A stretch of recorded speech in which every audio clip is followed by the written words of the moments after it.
안녕하세요. 사연 읽어주는 남예입니다. 믿음으로 살아야 할 배우자에게 충격적인 비밀이 있다면 여러분은 어떻게 하시겠습니까? 그 비밀을 지켜주실 건가요? 아니면 모른 척하고 평생 함께 사실 건가요? 여기 그림 속의 여자, 충격적인 비밀을 숨기고 있는데요. 과연 무슨 비밀인지 오늘의 사연 바로 시작하겠습니다. 안녕하세요. 저는 어릴 적부터 테니스 선수의 꿈을 꾸며 살았습니다. 그래서 특별히 테니스부가 있는 학교에 진학을 했고 국가대표가 되기 위한 준비를 하며 시합에 계속해서 출전을 했죠. 운동선수가 되려면 절대 한눈 팔지 말고 나가야 해. 특히 여자친구가 생기면 아무래도 운동선수로서 느슨해진다. 그러니까 국가대표가 될 때까지 오로지 연습만이 살 길이다. 코치 선생님은 우리에게 절대적인 존재였고 코치님의 말씀은 절대 어길 수 없는 진리였습니다. 그렇게 저는 테니스 선수의 꿈을 키워갔고 나가는 시합마다 승승장구하며 유망주로 주목을 받았죠. 고등학교 때 나간 전국체전에서 우수한 성적을 얻고 학교로 돌아왔을 때 마치 아이돌 스타가 된 것처럼 학교 친구들의 축하와 사인 요청이 쇄도하더군요. 으쓱해진 저는 잠시지만 스타가 된 기분을 느꼈습니다. 같은 학교 여학생들에게 러브레터도 여러 통 받았죠. 여자를 늘 조심하라는 코치 선생님의 말씀이 있었기에 저는 어떠한 상황에서도 흔들리지 않으려 노력했습니다. 그러던 어느 날이었을 겁니다. 유난히 비가 많이 오던 그날, 체육관에서 연습을 하고 있던 저는 비를 피해 들어온 여학생 2명과 눈이 마주쳤죠. 야, 쟤 누군지 알지? 지난번에 서울에서 전학 왔다는 여자애, 완전 이쁘지 않냐? 그런데 왜 쟤는 호순이랑 다니는 거야? 일부러 돋보이려고 하나? 호순이는 우리 반 여자아이인데 호떡과 순대를 섞어 놓은 것 같다고 아이들이 그렇게 부릅니다. 물론 외모를 비하해서는 안 되겠지만 그럼에도 불구하고 유난히 특이하게 생긴 그 친구를 남자 아이들은 외모를 가지고 놀렸고 새로 전학 온 희주와 함께 다니면서 더 놀림감이 되었습니다. 하지만 상처를 받았을 텐데도 호순이는 별 신경 쓰지 않는 쿨한 성격의 소유자였죠. 저 네가 원식이니? 그런데? 지난번 시합에서 너 본 적 있어. 우리 오빠가 결승에서 너한테 졌거든. 그럼 그 형이 니네 오빠? 맞아, 차태주야.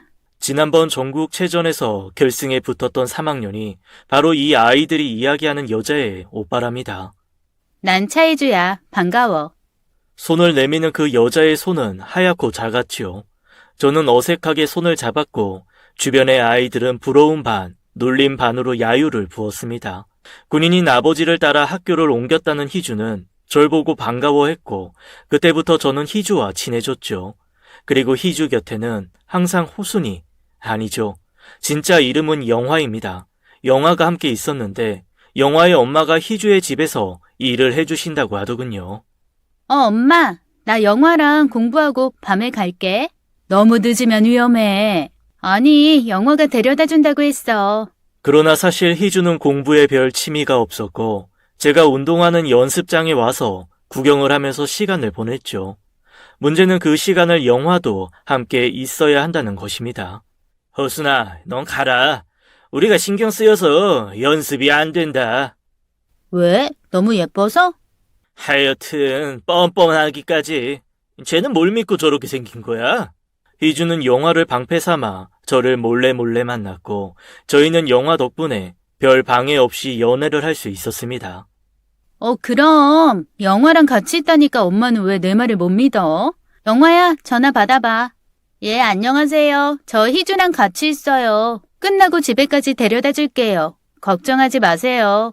그렇게 희주와 제가 있는 내내 영화는 자리를 지켜야 했고 가끔 영화에게 미안했죠.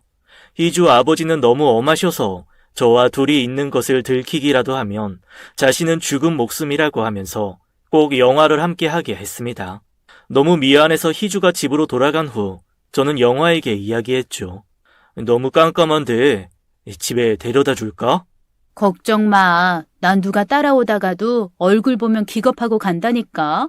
넌 왜 네 자신을 그렇게 비하해? 사실이니까 나 못생겼잖아. 담담하게 이야기를 했지만 목소리가 울먹거림을 잠시 느꼈습니다. 야, 너 오늘 오른팔이 자꾸 휘던데 팔목이나 점검해봐. 퉁 내뱉은 한마디 던지고 가는 영화. 어떻게 알았지? 내 팔목이 아픈걸. 영화는 안 보는 것 같으면서도 툭툭 던지는 말을 보면 절 너무나 잘 알고 있었죠. 저는 참 눈치 없는 놈입니다. 그때까지도 영화의 감정이 무엇인지 몰랐으니까요. 그러던 어느 날 서울에서 열리는 중고등부 테니스 대회에 나가기 위해 준비를 할 때였습니다. 항상 그랬듯이 시합 연습을 위해 공을 치고 있던 저는 팔목 이상을 느꼈고, 그래서 공이 라켓을 잘못 맞으면서 공이 튀어 관람석에 앉아있던 영화와 희주 쪽으로 날아갔어요. 놀란 저는 피하라고 소리를 쳤지만 결국 그 공은 영화 뒤에 숨은 희주로 인해 영화 코에 맞고 말았습니다. 빡 소리와 함께 영화의 코에서 코피가 터졌고, 놀란 희주는 그 모습에 실신을 하더군요. 응급차가 도착을 하고 희주와 영화는 병원으로 실려갔습니다. 저는 뒤따라 병원으로 뛰어갔는데 영화는 수술실에서 코뼈 수술을 하고 있었고, 희주는 링거를 맞고 정신을 차린 모습이었습니다. 희주야, 괜찮아? 너무 놀랐어. 얘가 피 트라우마가 있거든. 그렇게 많은 피를 봤으니 얼마나 놀랬을지. 영화는요? 지금 수술 중이야. 코뼈가 부러졌다고 하던데 어떡하니? 곧 시합인데. 저는 영화보다 저와 희주를 걱정하는 희주 엄마의 말에 웃음이 나오질 않았습니다. 수술실 앞에는 영화의 엄마가 손을 꼭 모으고 있었습니다. 죄송합니다, 어머니. 저 때문에. 아니야. 우리 애가 운이 없어서 그렇지 뭐. 오히려 잘 됐다고 생각해요. 이번 기회에 영화 코 제대로 세워주지 뭐. 어차피 돈 들여야 하는 걸 텐데. 희주 엄마의 말에 영화 엄마는 많이 기분이 상하신 듯 했고, 저는 그 사이에서 어쩔 줄 모르고 있었습니다. 원식이는 얼른 연습하러 가. 이번 대회 엄청 중요하다며. 거기서 우승해야 진로가 확정되지. 괜찮습니다. 수술 끝나는 거 보고. 그럴 거 없어. 큰 수술도 아니고 코뼈 좀 부러진 건데. 다음 날 수술을 하고 입원해 있는 영화를 찾아갔습니다. 괜찮니? 괜찮아. 미안하다. 나 때문에. 그게 왜 너 때문이야. 내 코가 너무 높아서 그런 거지. 야, 웃지 마. 뼈 다시 금 간다. 곧 시합 아니야? 이런데 올 시간 있으면 연습이나 해. 너 손목은 괜찮아? 근데 너 어떻게 알았어? 내가 손목이 안 좋은 거. 우리 코치 선생님도 눈치 못 채셨는데. 그냥 뭐 저기 치자물을 내서 밀가루랑 섞어서 팔목에 붙이고 있어봐. 효과 있을 거야. 그때 들어온 희주가 아니었으면 영화와 좀 더 많은 이야기를 나누었을 텐데, 그냥 그렇게 인사를 하고 나왔고, 도내 시합에 출전하기 위해 며칠간 학교에는 못 나갔죠. 저는 1등을 했고 학교로 돌아왔습니다. 이야, 완전 원식이 세상이구나. 이러다 정형 같은 선수 되는 거 아니야? 야, 친하게 지내자. 돈 겁나 번다던데. 나도 진작 테니스나 칠걸. 왜 되지도 않는 공부는 하고 있는 건지. 아이들의 환대를 받았습니다. 그런데 희주가 보이질 않더군요. 희주는? 방금 전까지 있었는데 서프라이즈 하려나? 나 코치님한테 다녀올게. 전 코치님께 인사를 드리러 체육관을 가는 중이었죠. 그때 뒤 약수터에 희주의 모습이 보였습니다. 반가운 마음에 전 희주에게 뛰어갔죠. 그런데 희주가 누구와 대화를 하고 있더군요. 다른 친구인가 봅니다. 네가 미안할 게 뭐가 있어. 걔야말로 네 덕에 횡재한 거지. 솔직히 좀 걔 때문에 힘들긴 해. 너무 붙어 있으니까 짜증도 나고. 걔 혹시 딴 생각 있는 거 아니야? 딴 생각? 원식이 좋아하는 거 아니냐고. 뭐? 말도 안 돼. 원식이가 들으면 기분 나쁘겠다. 하긴 너보다 걔 보면 얼굴이 어쩌다 그렇게 된 건지. 그러게 매일 보는 나도 깜짝깜짝 놀래. 오히려 잘 된 거네. 이번에 코 했으니 다음엔 눈 맞아야 하나? 전 그 소리에 걸음을 멈췄습니다. 그런데 저 말고도 그 이야기를 들은 사람이 또 있더군요. 바로 영화였습니다. 영화는 나무 뒤에서 그렇게 듣다가 입술을 꽉 깨물고 눈물을 흘리며 돌아갔습니다. 저는 기가 막혔죠. 희주가 저런 아이라고는 생각도 못했으니까요. 그날 이후 영화를 볼 수 없었습니다. 선생님 말로는 영화가 다른 학교로 전학을 갔다는 이야기 외에는요. 내가 뭘 어쩌다고 그러는 건데. 정식으로 사과는 했어야지. 너 보호해주려다가 영화가 그렇게 된 거잖아. 아니거든? 나 보호해준 게 아니라 지가 일부러 그런 거야. 뭐? 일부러? 코 낮아서 고민이잖아. 그런 기회가 또 와? 차이주, 너 진짜 못됐구나. 이원식, 너야말로 나한테 왜 그러는데? 영화가 전학 간 게 나 때문이야? 아마도 너 때문일 거야. 네가 영화의 외모 가지고 함부로 이야기해서. 없는 사실도 아닌데 뭘. 그런 너야말로 왜 자꾸 영화 편을 드는데? 친구잖아. 누구보다 너 잘 챙겨주었던 친구. 걔 친구 아니야. 걔 엄마 우리 집에서 일하니까 내가 그냥 잘 대해준 거지. 희주는 엄청나게 이기적인 아이였습니다. 얼굴이 예쁘다고 마음까지 예쁜 건 아닌가 봅니다. 호감을 갖고 지냈지만 영화를 대하는 모습을 보니 더 이상 할 말이 없었습니다. 저는 그렇게 영화에 대한 마음의 짐을 진 채 고등학교 졸업을 했고 그 이후 영화를 본 적이 없었죠. 희주 또한 저에게 섭섭했는지 어느새 저에게 눈조차 돌리지 않더니 서울서 전학 온 남자애와 사귄다는 소문이 있었습니다. 그렇게 고등학교를 마치고 대학에 진학한 저는 국가대표 선발전을 준비 중이었습니다. 초등학교 때부터 국가대표가 되기 위해 하루에 10,000개도 넘는 공을 치고 연습해왔던 저는 드디어 국가대표가 될 수 있다는 생각에 매우 떨렸습니다. 원시가 치점을 만들어놨어. 예. 사실 그때 영화가 가르쳐준 치자물에 밀가루 반죽한 팩을 붙이고 좋아진 효과를 본 뒤로 조금만 무리가 되면 치자 반죽을 붙이곤 했죠. 희한하게도 잘 나왔고 기분 탓인지 붙이고 난 후에는 성적도 좋았으니까요. 그래서 그때부터 시합 전에 꼭 붙이는 저만의 징크스가 생겼습니다. 이따 시합장에서 보자. 침착하게 잘할 수 있지? 그럼 걱정 마세요. 노력은 절대 배신하지 않으니까. 자신 있게 나간 선발전에서 저는 5년 만에 희주를 보았습니다. 희주는 오빠인 태주의 선발전을 따라온 거고 저를 보더니 어색하게 웃음을 지더군요. 그날 저는 국가대표 선발전에서 붙었습니다. 축하해. 그래 고마워. 태주 형도 잘하셨는데. 뭐 오빠는 어차피 미국으로 테니스 유학 갈 거야. 그래 잘 지내지? 그럼 네 소식은 가끔 들었어. 오빠 통해서. 그래 잘 지내. 그렇게 돌아오려는데. 원식아, 혹시 다음 주에 시간 있어? 나 음악회 하는데. 희주는 음대를 갔고 졸업 연주회를 한다면서 저를 초대하더군요. 그렇게 희주를 다시 만난 저는 국가대표 합숙소에 들어갈 때까지 희주와 만남을 지속했습니다. 희주는 여전히 인기 있는 여자였고 많은 남자들에 둘러싸여 늘 공주였어요. 하지만 제가 누군가를 만난다는 것에 대해서는 나를 세웠죠. 그냥 과 후배야. 축하한다고 인사 왔길래 차 한잔 한 거고. 내가 싫다고 했잖아. 다른 여자 만나는 거. 희주의 본성이 다시 드러났고 자신의 성질을 참지 못하던 희주는 홧김에 운전을 하다가 사고를 냈습니다. 과속을 하다 커브길에서 가드레일을 받은 것인데 조수석 쪽인 저는 그 사고로 다리 십자인대 수술을 하고 결국 국가대표를 포기하고 선수로서의 생명도 끝이 나고 말았습니다. 진짜 죽고 싶었어요. 모든 걸 다 얻었다고 생각했는데 모든 걸 다 잃었으니까요. 평생 테니스만 했던 저로서는 다른 직업을 갖는다는 것은 상상도 할 수 없는 일이었습니다. 테니스 코치나 강사 자리도 쉽지 않았고 매일 운동을 하던 저에게 하루 24시간은 너무 무료하고 답답한 생활의 연속이었죠. 희주는 그날 본인 쪽 에어백이 터지면서 아무런 부상도 입지 않았어요. 끝까지 미안하다는 말 없이 병원비만 주고 떠났습니다. 만나지 말아야 할 사람을 다시 만난 제 잘못이었을까요? 제 나이 28, 뭐든 다시 시작할 수 있는 나이라며 부모님은 응원해 주셨고 저는 그렇게 택배 일을 시작했어요.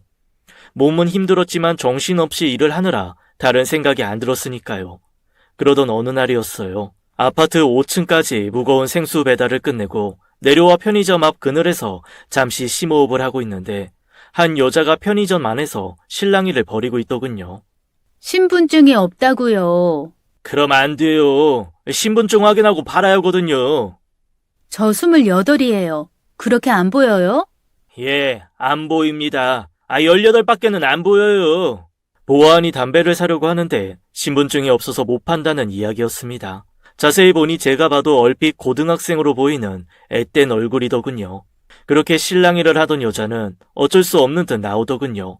그러다 저와 눈이 마주쳤습니다. 저에게 도움을 청하듯 한참 저를 보고 있더니 포기한 듯 뒤로 돌았습니다. 제가 사드려요. 네? 20살 넘으신 거 맞아요? 네. 그럼 제가 사다 드릴게요. 별 이야기 없는 그녀를 두고 저는 담배를 사다 주었죠. 미안한지 고개 숙인 그녀는 지갑에서 돈을 꺼내준다는 것이 뭔가 툭 떨어지더군요. 보니까 운전면허증이었습니다. 신분증 있으시네요. 그런데 얼른 집어넣고는 그러게요. 당황을 한 후 제게 돈을 주더군요. 감사합니다. 그리고 뒤를 돌아가는 그녀. 그런데 잠시 후 다시 돌아보고는 택배하세요? 예? 예. 뭐 반품하실 거라도 있으세요? 그게 아니라 그러면서 편의점에 다시 들어가더니 시원한 생수를 사가지고 나오는 겁니다. 이거 드세요. 아니요. 괜찮은데. 고마워서요. 담배 사주신 거. 그리고 가버렸습니다. 가끔 갑질하는 고객들 때문에 스트레스를 받기도 하지만 오늘 같은 천사가 있다면 얼마나 좋을까요? 오랜만에 기분 좋은 하루였습니다. 제가 그 천사를 만난 건 그로부터 일주일쯤 후였을 겁니다. 반품 요청이 있다고 해서 아파트로 향했는데 그 생수 천사가 문을 열어주더라고요. 저는 반가움에 인사를 했습니다. 여기 사셨군요. 반품 물건이 있으시다고. 예, 이거. 작은 상자를 내어주면서 그 위에 초콜릿이 있더군요. 필요하실 때 드시라고요. 지아야, 담배 떨어졌다. 할아버지, 안 돼요. 엄마 알면 큰일 나. 그럼 그 담배는 할아버지가 예, 전 끊었어요. 하면서 피식 웃는데 그 모습이 너무 편안하고 예뻤습니다. 그날부터 제가 그 아파트에 가는 시간이면 항상 문 앞에 초콜릿과 물을 놓아주었고 전 그 마음 착한 아가씨 덕분에 택배 일을 견딜 수 있었습니다. 그리고 우리는 가까워졌죠. 할아버지와 엄마, 그렇게 셋이 산다는 천사 같은 아가씨의 이름은 지아였고 엄마는 입주 가정부로 일을 하고 지아 씨는 다리가 불편한 할아버지와 둘이 살고 있었죠. 지아 씨는 농술학원 강사로 일을 하고 있었는데 원래는 중소기업 사장의 비서로 들어갔다가 할아버지 혼자 오래 두는 것이 걱정이 돼서 저녁에만 일하는 논술학원 강사로 재취업했답니다. 이렇게 저렇게 보아도 참 착하고 괜찮은 여자였죠. 뭐? 여자친구? 선수 생활을 하다가 사고로 그만둔 후 방황을 했던 아들이라 부모님께서도 매우 기뻐하셨습니다. 저는 더 이상 지체할 필요를 못 느끼고 지아에게 결혼을 하자고 프로포즈를 했습니다. 당연히 기뻐할 줄 알았던 지아는 망설이더군요. 물론 할아버지 혼자 두고 갈 수 없다는 걸 저는 너무 잘 알고 있었습니다. 부모님께 허락받았어. 할아버지 계신 아파트에 집을 얻기로. 그러면 아침 저녁으로 돌봐드릴 수 있고. 너무 고마워. 그런데 난 솔직히 결혼할 마음이 없어. 왜냐고 물어도 별 다른 대답이 없었습니다. 그뿐이 아니라 가벼운 스킨십조차도 꺼려하는 지아를 보면서 갈수록 이해가 되질 않았죠. 야, 진짜 천사 아니야? 지금 사귄 지가 6개월이면 진도 뺄 대로 다 빼고도 남을 텐데 아니 아직도 손만 잡고 볼에 뽀뽀? 야, 유치원생이냐? 친구의 놀림 속에도 저는 지아가 워낙 순수해서라고만 생각했죠. 그렇다고 언제까지 이렇게 지낼 수는 없었습니다. 결혼하자. 웬일인지 지아가 결혼을 결심했고 저는 그렇게 그녀와 결혼을 했습니다. 어른들과 오래 살아서인지 지아는 음식도 살림도 그리고 우리 부모님께도 정말 잘하더군요. 세상에 며느리가 연예인이네. 어쩜 저렇게 이뻐? 예쁘기만 한가. 성격은 또 얼마나 착한데. 김치며 반찬을 그렇게 잘해서 일주일에 한 번씩 냉장고에 채워놓고 간대. 어쩜 이래서 얼굴 예쁜 사람이 마음이 이쁘다니까. 엄마의 친구들은 침이 마르도록 내 아내에 대한 칭찬을 했고 그걸 들은 엄마는 어깨가 우쭐해져서 저한테 잘하라고 난리셨어요. 그러나 전 마냥 행복한 것만은 아니었죠. 부모님께도 말 못할 사정이 있었으니까요. 아기는 안 갖고 싶어. 그냥 우리 둘이 행복하게 살면 안 될까? 왜? 당신 닮은 예쁜 딸 낳으면 얼마나 좋아. 결혼할 때 약속했잖아. 아기는 안 낳는 걸로. 결혼 전부터 아내는 아기는 절대 낳지 않겠다고 했고 저는 아내와의 결혼을 위해 그렇게 약속을 했습니다. 그러나 결혼을 하고 시간이 흐를수록 아기에 대한 바람이 커지더군요. 선배 아이의 돌잔치에 초대받아간 저는 아기를 보며 눈을 뗄 수가 없었습니다. 아내도 그런 듯 했고요. 여보, 아기가 너무 예쁘지? 응, 너무 예쁘더라. 형수 꼭 닮았던데? 눈도 코도 입도. 은근히 아기 이야기를 하며 유도했지만 아내는 더 이상 말이 없었습니다. 아무것도 요구하는 것 없는 아내. 제 욕심으로 아내가 유일하게 원치 않는 아기를 계속 요구하는 건 제 이기심일까요? 아내가 힘이 없어 보이더군요. 미안했습니다. 미안해. 내가 다시는 아기 얘기 안 할게. 그리고 며칠 후 고등학교 졸업한 후 10여 년 만에 반창회가 열린다는 이야기를 들었습니다. 그것도 부부 동반으로요. 여보, 어색하면 안 가도 돼. 싱글로 오는 애들도 많으니까. 아니, 나 갈게. 가고 싶어. 웬일인지 적극적인 아내. 그날 아내는 마치 여신 같았습니다. 그야말로 풀 메이크업에 원피스를 입고 나타난 아내의 모습에 친구들 전부 환호성을 질렀죠. 이야, 원식이 성공했구나. 뒤에 후광이 비치시네, 재수씨. 그렇게 아내의 미모 덕분에 저는 세상을 다 가진 남자가 되었고 부러움의 대상이 되었습니다. 아니, 어디서 만나셨어요? 담배 사다가요. 예? 담배요?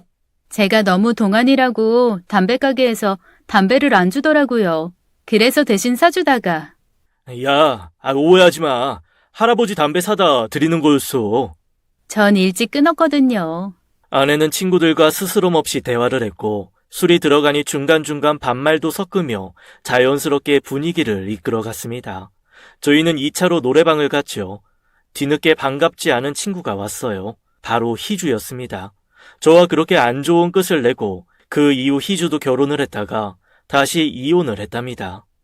희주네 요새 힘들어. 걔네 엄마 하사들한테 갑질하다가 걸려서 난리 나고 그랬잖아. 희주 엄마는 여전했나 봅니다. 군인이던 남편을 등에 업고 도움을 주러 온 군인들에게 갑질을 하다가 내부 고발로 희주 아버지까지 자리에서 내려오게 되었다네요. 그야말로 별이 떨어지는 아픔을 겪은 것이고 선을 보고 결혼한 변호사와 얼마 전 이혼을 했는데 이혼 사유로 폭력과 기물 파손 등이 들어가 위자료 한 푼 못 받았답니다. 날아가는 새도 떨어뜨릴 만큼 대단한 사람도 저렇게 무너지는 걸 보니 사람은 참 잘 살아야 하나 봅니다. 전보다 마르고 초췌해진 희주는 위로를 받고 싶었겠지만 저와 아내의 모습에 술만 마시더군요. 그리고 은근히 질투를 하는 모습이었습니다. 당연히 그렇겠죠. 자신이 최고가 되어야 하는 아이였으니까요. 혹시라도 아내가 예전에 희주와 사귄 것을 알까 저는 노심초사했는데 그 술이 들어간 후 드디어 희주의 주정이 시작되었습니다. 너 기억나니? 너 테니스 시합 갔을 때 나 안 보여서 처음에 계속 지고 있었던 거. 그러다가 내 모습 보고는 역전했잖아. 야, 그게 왜 너 때문이야? 워낙 원식이는 매경기 역전의 명수야. 제가 고마워해야겠네요. 희주 씨 덕에 우리 남편 경기마다 힘을 내었다니. 혹시 아내가 기분 나쁠까 했는데 의외로 아내는 쿨하게 받아쳤고 오히려 당황한 건 희주였습니다. 근데 어느 고등학교 나오셨어요? 저요? 서울여고요. 어머, 저 서울여고 나왔는데. 그때 다른 친구의 와이프가 같은 학교를 나왔다며 반가워했고 아내는 좀 당황하더군요. 아, 그래요? 저랑 나이가 같다고 하셨잖아요. 그럼 어느 반이셨지? 기억이 안 나서. 그게 워낙 시간이 흘러서. 전 김동현 선생님 반이었어요. 수학. 아, 예. 전 아닌 것 같네요. 여보, 잠깐 화장실 좀. 아내의 당황한 모습이 좀 의외였지만 술이 좀 취해서였다고만 생각했습니다. 집으로 돌아온 아내는 말이 없었어요. 당신 피곤했지? 조금. 근데 희주 씨 말이야. 어? 아니, 그 희주 씨라는 사람 많이 좋아했어? 아니야. 잠시 사귀었던 건 맞는데 이미 예전 이야기고 당신 걔 때문에 기분 상했구나. 워낙 지밖에 모르는 애야. 그래서 헤어진 거고. 많이 힘들어 보이던데. 자업자득이지. 걔도 그렇고 걔네 부모도 그렇고 너무 함부로 살았어. 사람들한테 갑질하면서. 학교 때도 그랬어? 걔 때문에 상처받아서 전학 간 친구도 있지. 참 착하고 괜찮았는데. 그래? 그 친구는 왜? 그냥 좀 이쁜 편은 아니었거든. 외모 가지고 어찌나 비하를 하는지. 내가 보기엔 그 정도는 아니었는데. 뭐 어쨌든 그 친구한테 엄청 도움을 받아놓고 아무 몹쓸 말을 했어. 그런데 그 이후엔 왜 또 만난 거야? 그러게. 우연히 시합장에서 만났는데 혹시 변했을까 했지. 결국 아니다.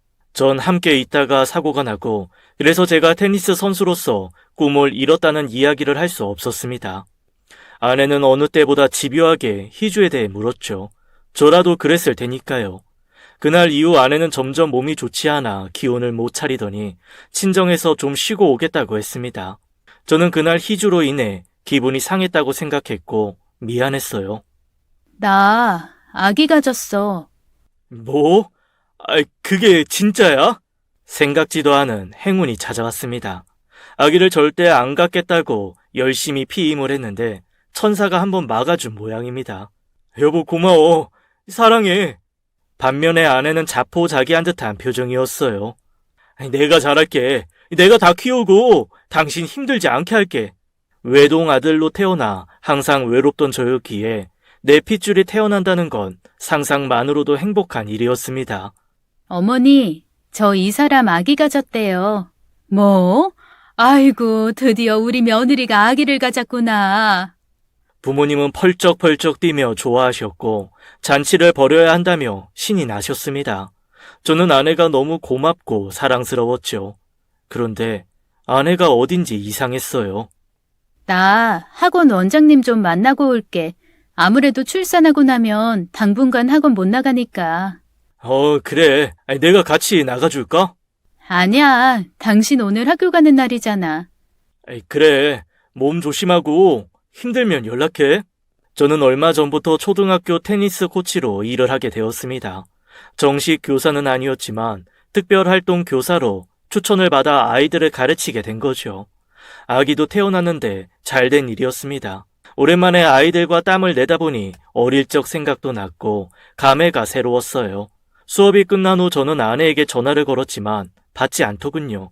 마침 학원이 차로 10분 거리라 저는 학원으로 갔습니다. 그리고 학원으로 들어가니 원장님이 웬일인가 하는 표정으로 맞아주시는 거예요. 어머, 여기까지 어떻게 오셨어요? 집사람은 벌써 다녀갔나 보죠? 심 선생님이요? 오늘 안 오셨는데 몸이 많이 무거워서 그만두신다고. 아내는 오지 않았다더군요. 아예 약속조차 없었고요. 저는 의아했죠. 차로 돌아올 즈음 아내에게 전화가 오더군요. 여보, 원장님이 저녁 먹고 가라고 하시니까 나 기다리지 마. 제가 이야기도 하기 전에 아내는 그렇게 전화를 끊었고 아내의 거짓말에 배신감이 느껴졌습니다. 도대체 무엇 때문에 거짓말을 하는 건지. 그날 이후 아내의 수상한 행동은 계속되었어요. 아내는 밥을 먹을 때도, 화장실에 갈 때도, 심지어 샤워를 할 때도 핸드폰을 손에서 놓지 않았습니다. 급한 전화라도 받아야 하는지 무슨 일인지 모르겠지만 아내의 핸드폰 집착은 매우 강했고 가끔은 몰래 속삭이며 통화하는 소리도 들렸습니다. 워낙 예민한 시기라 묻지 않았지만 신경이 많이 쓰이더군요. 여보세요? 나 희주. 희주한테 연락이 온 건 테니스 수업을 막 마치고 샤워를 한 후였습니다. 갑자기 애가 왜 연락을 했는지 모르겠지만 저에게 중요한 일이 있으니 꼭 만나야 한다고 하더군요. 만나고 싶지 않았지만 괜히 성질 건드렸다가 아내에게 무슨 말을 할지 모른다는 생각에 예전에 만났던 카페로 나갔습니다. 네 와이프 봤어. 우리 와이프? 어디서? 네 와이프 남자 있어. 무슨 말도 안 되는 소리를 하는 건데 우리 와이프 임신했거든? 그러니까 그 남자랑 같이 병원 들어가더라고. 산부인과. 뭐? 네 아이면 왜 다른 남자랑 산부인과를 가는데? 잘못 봤겠지. 우리 와이프는 그런 여자 아니야.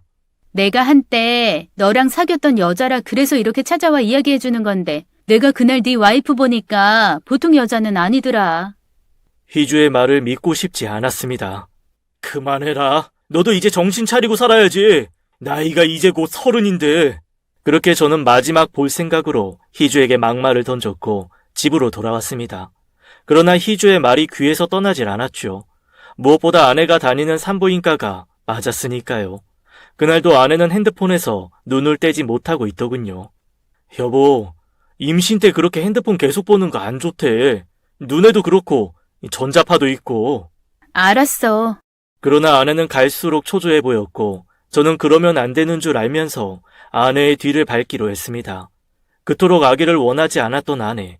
피임을 철저히 한 저희 부부가 아이가 생겼다는 건 그저 행운으로만 알았는데 자꾸 다른 생각이 들기 시작했으니까요. 아내는 친구를 만나러 간다고 하더군요. 아내의 뒤를 쫓던 저는 아내가 한 오피스텔로 들어가는 걸 보았습니다. 한참을 기다려도 나오지 않는 아내. 저는 불안함에 문에서 벨을 누를까 말까를 고민했지만 결국 누르지 못했고 잠시 후 문이 열리는데 웬 남자가 나오는 것이었어요. 숨이 막히고 열이 나서 견딜 수가 없더군요. 야, 너 뭐야? 그때 안에서 옷을 추스르고 나오는 아내를 보았습니다. 당신 지금 여기서 뭐 하는 거야? 맨날 친구 만난다고 하고 겨우 여기서 이런 짓 하고 있었던 거야? 여보, 당신이 어떻게 여길... 니들 딱 걸렸어. 임신까지 한 여자가 고작 한다는 게. 여보, 그게 아니야. 이분은 의사 선생님이셔. 그때 안에서 가방을 챙겨 나오는 여자의 모습이 보이더군요. 간호사였습니다. 아내는 그제서야 자신의 이야기를 털어놓았습니다. 머리부터 발끝까지 자신은 모두 성형을 한 성형 미인이랍니다. 어릴 적부터 외모 컴플렉스가 있어서 사회에 나가서도 면접에서 자꾸 떨어지던 아내는 큰 마음 먹고 고통스러운 전신 성형을 결심했고 얼굴 전체와 가슴, 허리, 허벅지, 종아리까지 가장 이상적인 몸매를 만들기 위해 죽을 것 같은 아픔을 감수하며 성형을 했다고요. 그래서 그토록 스킨십을 피했다고 하더군요. 스킨십을 하면 혹시 보형물들로 인해 눈치를 챌까 두려웠다고요. 그래서 아기를 낳기 거부했던 거였어요. 날 닮은 아기를 낳으면 놀림의 대상이 될 테고 또 내가 성형한 것이 사람들에게 알려지는 게 두려워서 그랬어. 임신을 한 후 모유 수유 문제도 있고 혹시 아이에게 피해를 줄까 걱정이 돼서 본인을 수술했던 의사와 산부인과에 함께 가서 상담을 하고 지속적인 질문을 해왔던 겁니다. 그래서 핸드폰을 따로 둘 수가 없었고 그것이 오해가 된 거라고요. 사실 그 이야기를 듣고 저도 큰 충격을 받았습니다. 왜 그렇게 신분증을 보이지 못한 건지 몰랐거든요. 예전 얼굴이 노출되는 것이 두려웠던 거죠. 여보, 미안해. 밝히지 못해서 진짜 미안해요. 전 이해가 되지 않았습니다. 아무리 외모 지상주의라지만 이렇게 인조인간으로까지 만들면서 거짓 인생을 살아야 하는 건지 아내를 이해하기 어렵더군요. 당신, 이게 끝이야? 더 날 속이거나 한 거 없냐고. 없어. 그래. 하지만 나한테는 시간이 필요해. 당장 당신 말을 내가 받아들이기에는 좀 힘들어. 이런 마음으로 당신과 아이를 대할 자신도 없고 내가 좀 추스르고 정리가 되면 당신 데리러 갈게. 오래 걸리지 않을 거야. 그렇게 아내는 장모님이 계신 곳으로 갔습니다. 미안했지만 어쩔 수 없었죠. 제가 받은 충격이 워낙 컸으니까요. 요즘 성형이 별거냐 할 수 있습니다. 다들 예뻐지기 위해 성형도 하고 또 자신감도 얻고 하겠죠. 하지만 결혼 전의 모습을 진짜 그 사람을 전혀 모르는 상태에서 머리부터 발끝까지 다른 사람과 살고 있다는 것이 받아들이기 어려웠습니다. 그렇게 시간이 흘렀습니다. 저는 아이들의 테니스 코치로 더 열심히 살았죠.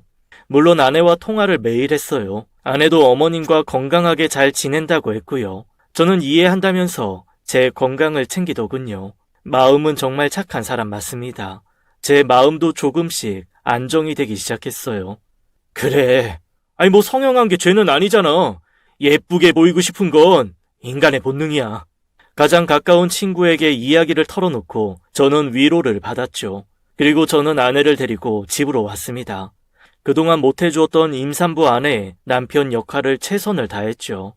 그리고 아내는 귀여운 공주님을 출산했습니다. 찢어진 눈과 납작한 코가 남들은 어떨지 몰라도 제 눈엔 귀엽게만 느껴지더군요. 이게 바로 아빠인가 싶었어요. 아내는 아기를 보고 많이 울었고 저는 그런 아내를 꼭 안아주었습니다. 수고했어. 당신이 이렇게 생겼었구나. 너무 귀여운데? 저의 말에 아내는 더 펑펑 울었고 저희는 귀염둥이 딸을 보며 행복한 시간을 보내고 있었죠. 아이는 무럭무럭 자랐습니다. 어머, 아기가 귀엽네요. 할머니 닮았나 봐. 크면 예쁠 거예요. 어릴 때 얼굴 100번도 더 바뀐다니까. 지나가는 아줌마들의 덕담을 들어보면 결국 아이가 엄마와 닮지 않았고 못생겼다는 결론인가 보네요. 아내는 그럴 때마다 고개를 들지 못했어요.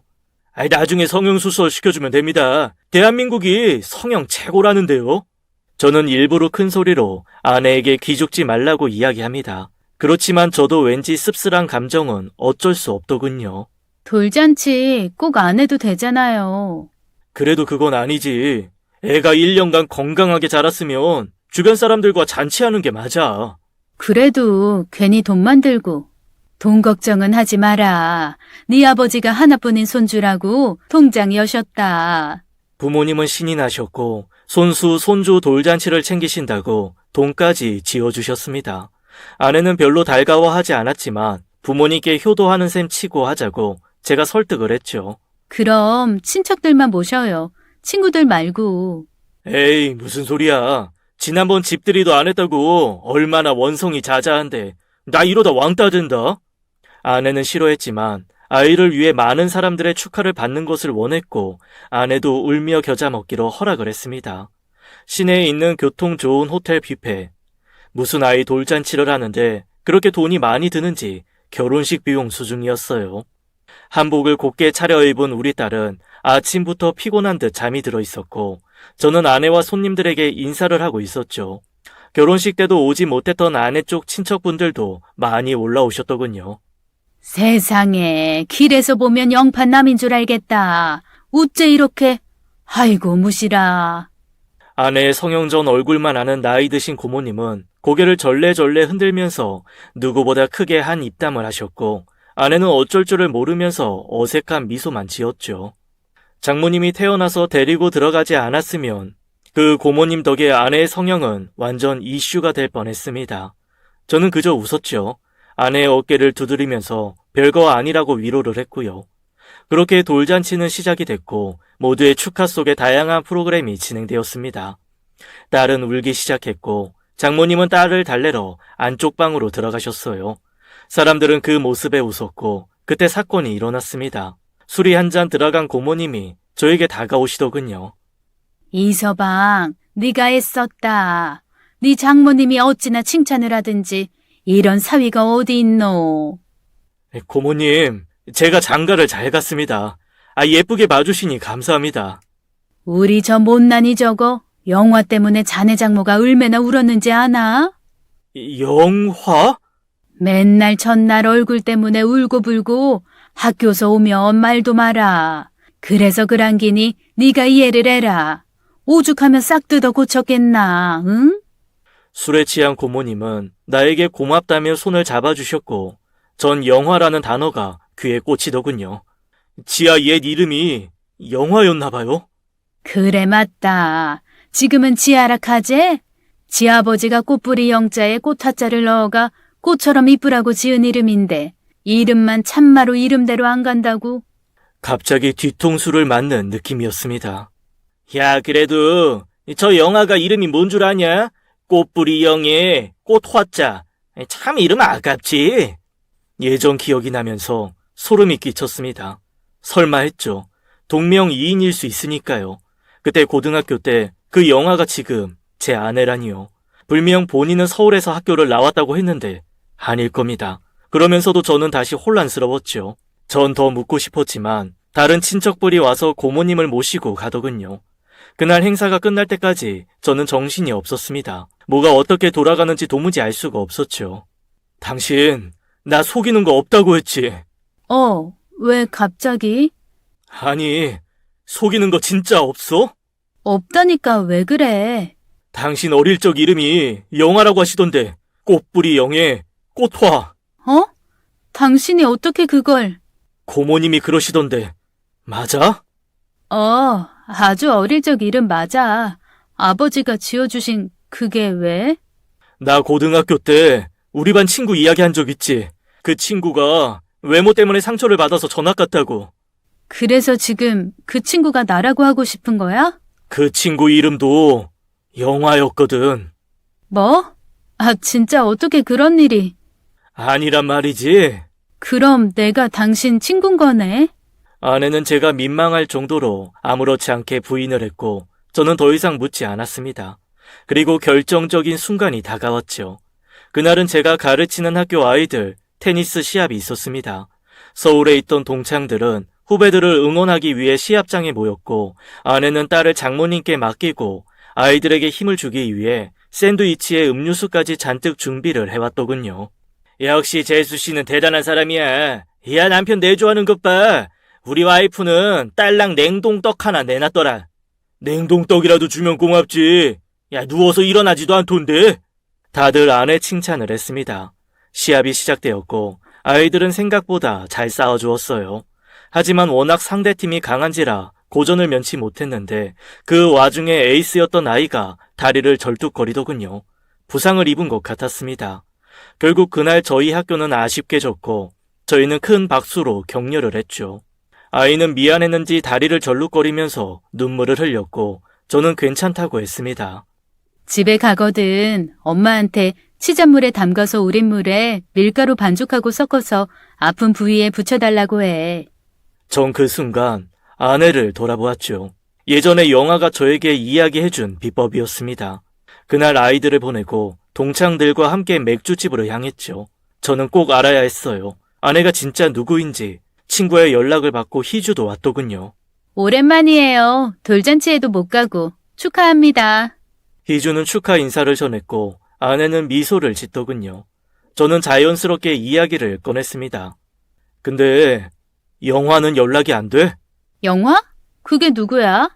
아, 영화? 모르지. 그때 전화 까고 걔 연락 끊겼으니까. 그래? 궁금한데. 맞아.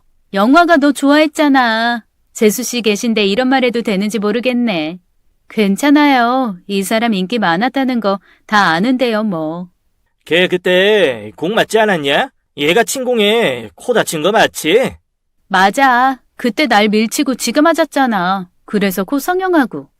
희주의 말에 아내의 술잔이 조금 흔들리는 것 같더군요.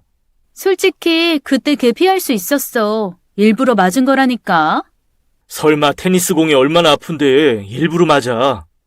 걔네 엄마 우리 집에서 일했잖아. 그때 그러더라고. 성형수술이라도 해주고 싶은데 돈이 없어서 미안하다고 하면서 오히려 잘 된 것 같다고. 그래, 야 그래도 무슨 엄마가 그러냐? 딸 코가 부러졌는데. 엄마도 잘못이지. 그렇게 딸을 낳을 거면 안 낳는 게 낫지. 그 순간이었습니다. 아내가 갑자기 들고 있던 맥주를 희주의 면상에 부어버리더군요. 모두 놀랐고 저 또한 아내의 급작스러운 행동에 당황했습니다. 여보, 뭐 하는 짓이야? 어쩜 니들은 변한 게 없니? 학교 때나 지금이나 남의 뒷담 하나 까고 있고.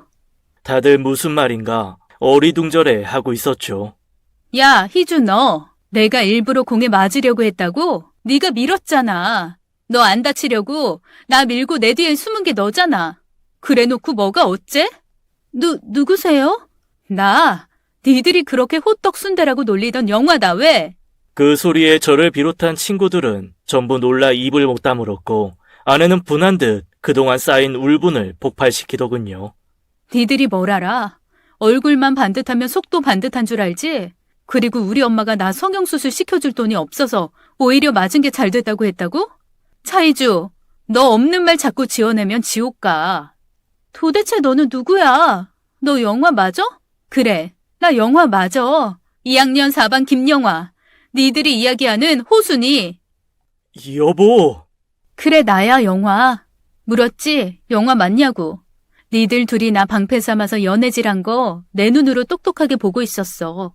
마음이 얼마나 아프고 찢어졌는지 넌 아니? 그래서 성형했어. 난 거짓말도 못하고 항상 성실하게 살았는데 얼굴이 못나면 그런 건 아무 소용이 없구나. 얼굴만 예쁘면 어떤 행동을 하고 어떤 거짓을 해도 용서가 되는구나. 억울한 내 인생 바꿔보려고 이를 악물고 고통 참으면서 성형했어. 오랜만에 니들 보니 여전하더라. 그저 예쁘고 섹시한 거 외에는 관심이 없지.